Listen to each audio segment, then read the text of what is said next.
Welcome to the InfoSec Insider podcast, brought to you by URM, the UK's leading information and cybersecurity specialists. Hi, my name's Annie and I'm here today with Rachael Salter and Aimee Brown, who are both consultants with us at URM.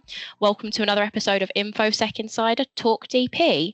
So today we're going to be talking about the concept of data protection by design and by default, and how it can turn compliance into a competitive advantage for SMEs. So my first question to kick things off, guys, is what does data protection by design and by default actually mean under the UK GDPR? Basically, it means that you need to think of data protection at the very beginning of anything. So Article 25 requires businesses to integrate data protection measures into any process, project, system, app, whatever it is that you're doing that has process and activities. You need to put data protection in from the very beginning. The design bit is to put it into your systems to make sure that process has got the data protection in the process. And the default is that's your standard, that's your base level settings. You go to that as a very, very basic standard.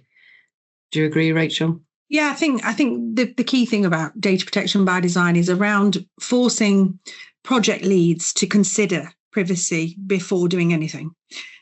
Historically, and Aimee will have exactly the same experience as me, project leads come to us with, we've got this great idea, we've started to run with it, we're about to buy this software, or about to embark on this new process. And we basically have to say, just stop a second and consider what the data protection implications are of what you're suggesting. And by then, usually it's too late because they've already procured a system, they've already spent money, they've already set hairs racing, they are literally in the middle of a project. And what happened historically was that project leads would circumvent data privacy because they didn't want to ask us the question because they knew we'd say no because they hadn't considered risk. So one of the fundamental things that the GDPR brought in was around consideration of risk before starting a project. And, there are real great benefits to doing data protection by design, in terms of cost savings and, reducing risk at the beginning of a project. Like Aimee said, it's about designing it in at the first instance. And when you're doing a project or you're doing a system implementation, the person leading that should be considering what the privacy risks are for the data subjects whose information you're about to process. So it is quite key. And it's quite a process that everyone has to go through now. The ICO will take a view on that if you have done DPIAs or you haven't done DPIAs and you haven't actually factored in risk at the beginning of a project, then that would be detrimental to any organisation. It can be a massive risk. There was a massive corporation that were building a new database that I had experience with, and they were about 18 months, something like that, into the build, and all of a sudden they realised that they couldn't delete data because they'd not integrated the data protection team into the project early on enough that was a consideration from the start. And it cost millions to try and fix that problem. The database was already live. There was personal data already in it, and it was being built around. And the workarounds they had to try and find, and then the fixes they had to try and find, took a very long time and a lot of money. And that's the most important thing, isn't it? It's like putting this in at the beginning can save money. It might feel like a really laborious task. And like I say, a lot of project leads try to circumvent privacy because they don't want to have to do this sort of work, but it can ultimately save you millions, not just in compliance, but in terms of if there is a risk at the end, if something goes wrong and the ICO comes out to audit your systems or your processes and you haven't done a DPIA and you haven't factored in privacy risk, that's going to look really bad when it's coming to attracting a fine for a breach or an incident that may have happened. And why is this principle so important for SMEs specifically? I think, it's important for everyone, and that's the critical thing to get across. It's it's important to every organisation, regardless of size. Nobody is exempt from this process. The legislation's quite clear. Article 25 is very clear. It stipulates what you must do, and ignoring that, not doing it for any organisation, regardless of size, is detrimental to them, especially if something goes wrong and the commissioner comes to audit them. Ultimately, It's around regulatory compliance for everybody. The legislation is there, the law is there for everyone to follow. And a smaller organisation, an SME, may find it difficult to defend themselves if they haven't gone through this process. And, ultimately they should have the facilities in place to make sure they do it. They should get into common practice of running DPIAs for every project. It should become the norm, less about a project and more about business as normal and getting that in. If you don't do it, the ICO's view will be really harsh on the organisation. And cost implications as well, Aimee. I mean, obviously there's a lot around that, isn't there, as well? Yeah, so it's not just, if you look at Capita, who were recently fined by the ICO, that was £14 million fine. Although it wasn't cited Article 25, they didn't have the TOMs, or technical and organisational measures, in place that are a core requirement of Article 25. And because of that, the hackers got in and there was a massive breach. So they had that massive fine. But that's then also damaged their reputation. That's also then put future partnerships with other businesses where they do the customer service or they do the online chat and things like that. That's put those relationships in question because they're not looking after data. So that's another cost on top of the fine. And then you've got the cost of correcting the problems. They've now got to put those TOMs in place, and they've now got to put investment into the measures to protect the data. And so that's further cost to them. So it just adds up and adds up and adds up because that thought isn't there at the very beginning that would save time and reputational damage and cost. And it doesn't just Capita is a massive organisation and international, but it's not just those big businesses that are hit. If you breach data because you don't have the right measurements in place, because you've not looked at that from the very beginning, then you could be subjected to that fine and those implications. You're massively exposed, aren't you? And like you're saying, it's reputational damage is phenomenal. Most of my clients will say to me they're less worried about a fine from the commissioner, they're more worried about reputational damage. Losing their reputation means losing their business effectively. So it's really important because the minute the ICO comes in and audits you and you're on the ICO's webpage for action they've taken against you or anything that's any implications of what you've done is published. So like Aimee says, reputational damage is huge for a lot of organisations. And I don't think it's specific to SMEs, it's everybody. And I think that's a really important message to get across, is that this applies to everyone. No one's exempt. You would be really scrutinised very heavily by the commissioner if you hadn't got these processes in place. How can SMEs practically implement data protection by design and default? So, well, we've just both touched on DPIAs, so data impact assessments. It's so important. This is an auditable document which walks you through privacy risks of a project or process. It asks all the right questions. It makes you scrutinise your processes. It makes you look at security. It makes you look at access controls, all of the things that are important when you're about to embark on something new, some new processing, whether that's implementing a new piece of software, whether it's looking at branching your business out into new processes, whatever that looks like, you need to have completed a DPIA. That's a living document that stays with the project from start to finish. And it should go hand in hand. You should be looking at that regularly and saying, okay, these are the risks we identified if we do it this way. These are the risks that we've identified if we do it this way. And actually, how can we reduce that risk? So what can we do to mitigate it? Do we change software provider? Like Aimee just used the example about the number of clients I have that still are purchasing software that doesn't have delete capability. How is that happening in 2025? All software should have a delete capability. Otherwise, how do you meet the requirements of the principles of not retaining data for longer than necessary? So if you've walked through those processes and gone through the DPIA, you will see risk really quickly. The DPIA will flush out risk for you.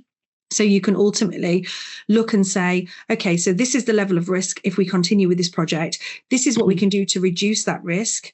And then this is the risk that we're left with. And that's when organizations need to make decisions, risk-based decisions on what they sit with in terms of their corporate risk register. Do we accept a risk by going with this particular provider? Do we accept a risk by embarking on some new processing and running the risk of non-compliance or upsetting our customer or client? Or do we say, actually, this project's not viable because the risk is too high? So the DPIA is a really good auditable document that walks you through that. And everybody should be doing them now for all new processes, any high risk processing, any high volume, high quantity of data, any new platform, process, system, a DPIA should be triggered. It comes into scope quite quickly. I think one of the most important things that a business can do is to be proactive, not reactive. So if you've got your departments, like your IT department, your HR department, all of your main departments, if they've got a good, strong, continuous relationship with the data protection team or the DPO, then actually that's the forethought. It's an automatic connection rather than an afterthought. And therefore you've got a proactive angle that you're going at with your data protection, and it becomes part of the routine, and it becomes part of everyday thought, and then therefore your projects, it's there at the beginning and it's not an afterthought. Yeah, and I think that's all about building relationships, isn't it, with internal stakeholders, Amy? I mean, we know, being in privacy, like I say, people circumvent us quite a bit. We don't want to ask them the question because they may say no.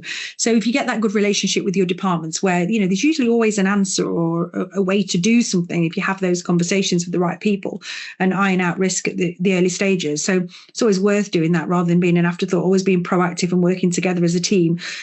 It's historically, I've always been included on project teams where they're implementing new software. So they get a data protection overview when they're talking about various different things that are happening as part of that project. You can add a different viewpoint to that and throw different options into the mix for them to help them design it to be more compliant in the early stages. So that's quite important. Yeah, absolutely. Then the other principles are quite important as well, aren't they? So making sure that you're applying things like minimization and storage limitation to make sure that you're not collecting data that's irrelevant, or you've not got too much data, putting those TOMs in place, the measure that are going to protect the data that you are actually collecting, using those principles within the GDPR are also really, really important. Yeah, and a number of systems, and I say Amy will see it the same as I do. The amount of times we talk to clients and say, we're looking at fields of data that they're collecting, and we're like, what do you use these fields for? What data do you put in here? Oh, well, we just collect it. Well, what do you use it for? What's the purpose? What's the business purpose for collecting this information? Oh, well, we don't actually use it, but we collect it just in case. Well, there is no just in case principle in the GDPR. And it's around making organizations think about, well, what do we actually need to fulfill the function that we're proposing, and only collect the bare minimum that is required. And, ultimately, that's a cost saving in the long run anyway, because why would you want to over collect data and store data you don't even use? Plus, as well, it has an impact on subject access, doesn't it, Amy? Because the more data you collect, the more data you've got to disclose in a subject access request. So I say to all my clients, the less you collect, the better it's going to be for you when you need to do a subject access request, because you're not just collecting data that's no longer necessary or needed for whatever project or whatever it is that you're actually doing. So that's, and again, everything has a knock-on effect to something. Yeah. That's the thing. Vendor due diligence is always also another big one, isn't it? So you've got a lot of high profile breaches at the moment that have been linked to third parties. And if you're not doing the due diligence as part of your standard DP practices, and that's not built into your DP processes, then that can be a massive problem as well. So SMEs and any organisation really need to have that vendor due diligence as part of their data protection by default and design process. Yeah, it's important as well that you understand and know everything you need to know about your suppliers and third-party services. Have they got ISO standards? Have they got good security? Do they vet their staff? What does that look like? So at least, again, that's all around making risk-based decisions. Whether you want to work with that particular, yeah, exactly. Have they had a breach? Yeah, I mean, who's ever going to want to use the IT company that were outsourced for Marks and Spencers ever again? So because obviously they're ultimately responsible for the data breach. All anyone's talking about, of course, is Marks and Spencers had a data breach, but ultimately it's their third-party supplier. But the knock-on effect and the reputational damage from Marks and Spencers is enormous. And the downtime they had, the lack of use of their website must have cost them billions in revenue. And another point as well is around getting support for this. So there's always going to be support available. So what URM do, for example, we offer virtual data protection officer service, and Amy and I support a number of clients with DPIAs. So when, I often have to do calls with clients all over the world who will say, our client is asking us to do a DPIA. We've never done one, and we'll walk them through that and support them, and ultimately it's around helping clients to understand the language in which DPIAs are written in, because, obviously it's a very legal speak, and sometimes you can't actually work out the question it's asking you. What does it actually want me to put here in this box? And there's a number of good templates available to fill in, and we have a great template at URM that we complete that's really all belts and braces, so that we capture everything at the first instance. And so, you can outsource some help and support to organizations like ours, who can help and pick up and run through projects with you, helps with the project lead, helps with the DPIAs, and then looks at the end of the project around signing that off and understanding how well we mitigated risk and what that residual risk looks like at the end of a project. And I think on the DPIA piece, I think it's worth noting we have got quite a comprehensive blog on the website about conducting DPIAs, what to do, what not to do. So we'll link that in the description. So next question for you guys. What are the common pitfalls SMEs face when trying to apply these principles? I would say doing things after an event. So you've launched a new system, you've launched a new process, HR have done something new, whatever. And all of a sudden somebody goes, oh, hang on a minute. And that's when everything goes complete chaos. And you need a project manager to come in and look at things. And then you need this department, you need that department, because all of a sudden you realise that something's gone wrong because you've looked at it as an afterthought. It's not been proactive, it's been reactive. I think that's probably the biggest one, isn't it? Yeah. And I think price driven. How often do we talk to clients and they always say, well, why did you go with that supplier? Well, they were 30% cheaper than everyone else. And, I have a motto, you buy cheap, you buy twice. And, there's a reason for that. If you're not going to an approved supplier or going to your approved supplier list and doing your due diligence on them, the likelihood is that you will probably go for a cheaper quote, not get the service that you're expecting to get. When that goes horribly wrong and the commissioner comes in and says, why on earth did you go with that supplier? And you're like, it's just price driven. That's not an excuse. So, that's important as well. We've already said about supplier due diligence, really important. Reputational damage, enormous. Then you've got your fines. And, some poor excuses I've heard given to the ICO as to why things have gone wrong. And, it's usually cost driven. It's usually we don't have enough staff. We don't have enough money. Well, that's not an excuse. There is no exemption from compliance just because you're a small organization or you don't have lots of funds. Everything's available to you on the website. Everyone has the ability to find a DPIA. Everyone can go and read about data protection by design and by default. So there's no excuse. Anyone can do it. And you can't say, well, I'm an SME, so actually it doesn't apply to me, because it applies to everybody. And ultimately cost and reputational damage is enormous. And I think if your staff aren't trained as well, so if you're not giving your staff the awareness of their obligations and the company's obligations of data protection, then when they are going and doing these projects, or they're getting involved in something, or they're looking at an idea, they won't be thinking about that. But if you're giving them the training and the awareness of it, then actually it can become part of the heart of these processes, and it can become that standard practice rather than the afterthought. So staff training is really important as well. Yeah, absolutely.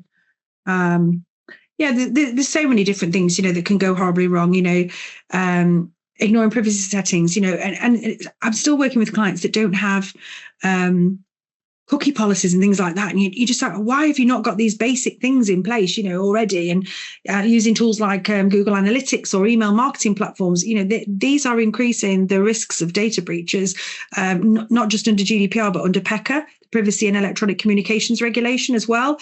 So, there's other pieces of legislation at play. So it's important that that's all factored in.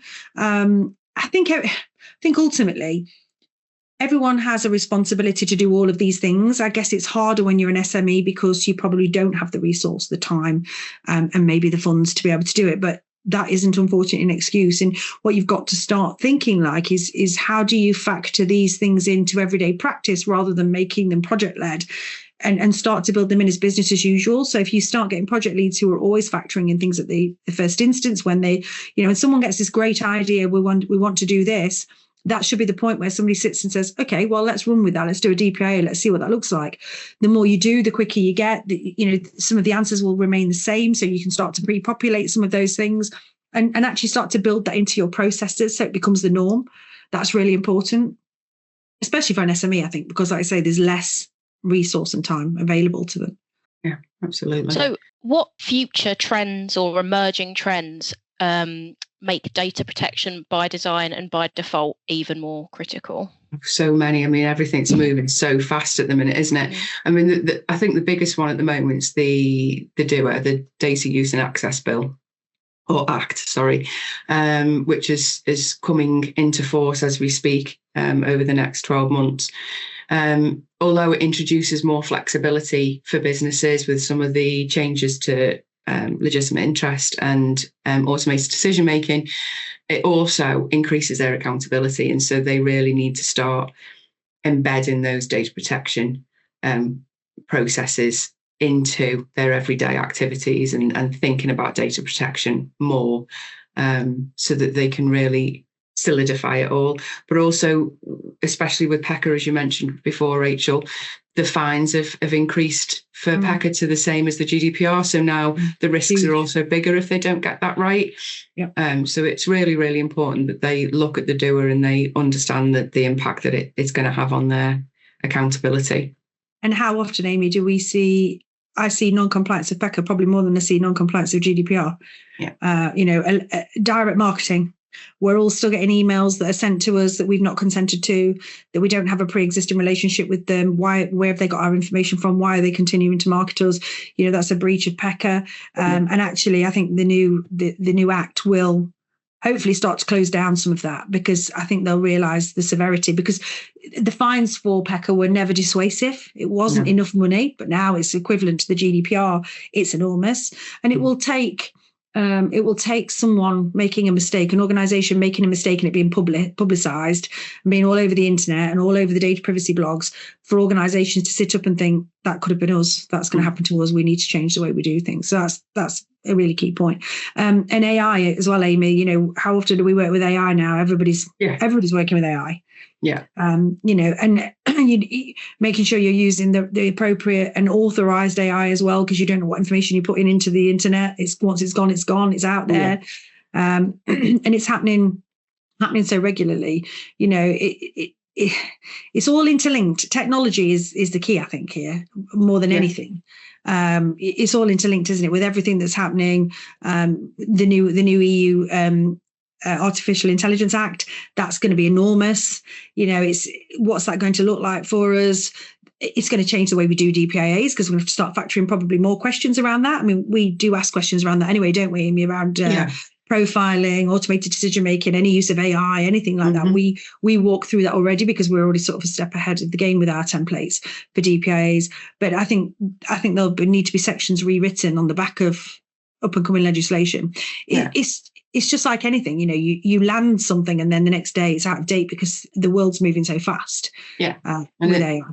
As you said, technology and AI is also driving the expansion to this little UK company might be using some AI, which is actually based in another country. And then all of a sudden they've got cross-border transfers, which they never had to consider before. And those implications are now becoming global, not just in your own backyard, that small, medium enterprises might not consider. They might look at that, we've got a cloud supplier, that's great, but might not realise that you've got other expectations of privacy legislation because of that is in another country, and therefore you need to consider that as well, which your DPIA and your vendor due diligence will help you with.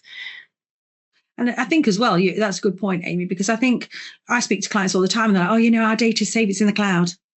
What cloud? Which cloud? Where? Just the cloud. Well, where? Yeah. Is it in the cloud in China? Is it in India? Is it in America? Where? Which cloud? Is it Mars. European? Yeah, where is it? And they just go, I don't know, it's just in the cloud. And they don't realize what the implications are. And that, ultimately ends up having a touch point. If you've got data being stored outside of the EU or outside of a country that's got an adequacy decision for the GDPR, then, ultimately you've got data transfer impact assessments come into play. So that's a whole nother document that's got to be completed to look around the safety of the data when it's at rest and when it's in transit. You can put data into AI and not even think anything of it. And actually, once you press that button, it's gone. Where is it? Where does it go? Is it in a database in India? Is it in China? Is it in America? Well, where could it be? And users don't think about that. I don't think they think about where the data is going to. They don't think about the geographical location and what the actual importance is of that. Yeah. Some clients will say, we've got cloud, it's EU based, we're happy, it's here, it's the servers are in Ireland or whatever they are, and they know that it's in their contract, and we're all happy because we know that there's a safe data transfer happening. But when they say, well, I think it's somewhere in India, or we outsource it to somewhere, and they've not looked at the implications, the risk implications of that data transfer and what that means for that information. And are they telling their data subjects what they're doing with their information and where it is in the world?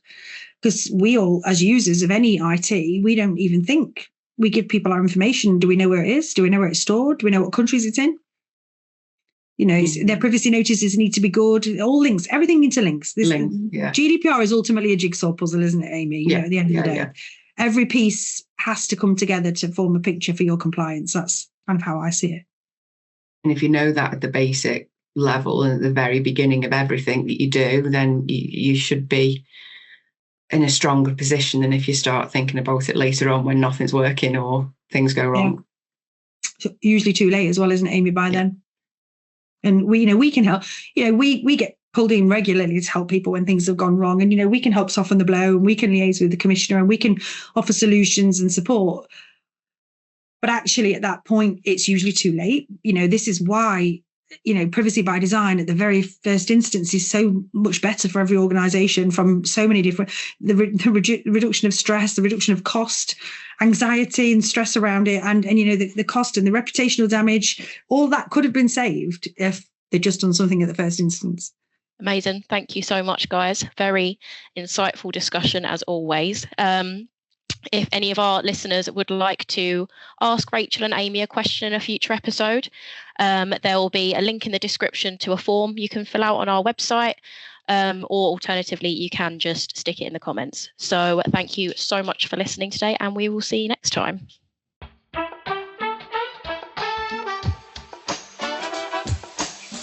If you've enjoyed this podcast, we would really appreciate it if you could spare a moment to leave a rating or review at ratethispodcast.com/InfoSec Insider.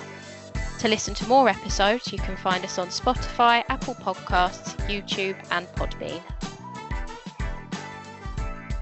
Thank you for listening to URM's InfoSec Insider podcast. For more information, visit our website at urmconsulting.com.